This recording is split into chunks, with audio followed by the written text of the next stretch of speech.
ನಾನು ಇವತ್ತು ಸಂವಿಧಾನ ಪೀಠಕ್ಕೆ ಹೇಳುತ್ತೇನೆ.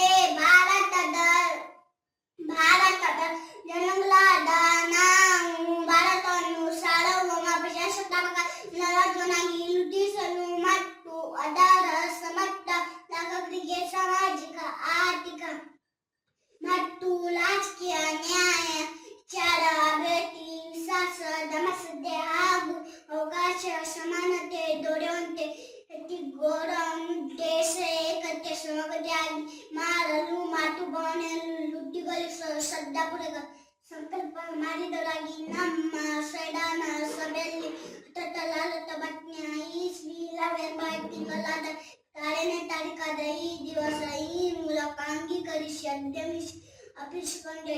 ಜೈ ಹಿಂದ್, ಜೈ Karnataka. Like, subscribe, tata. Hi, ನಮಸ್ಕಾರ. ನಾನು ಇವತ್ತು ಸಂವಿಧಾನ ಪೀಠಕ್ಕೆ ಹೇಳುತ್ತೇನೆ.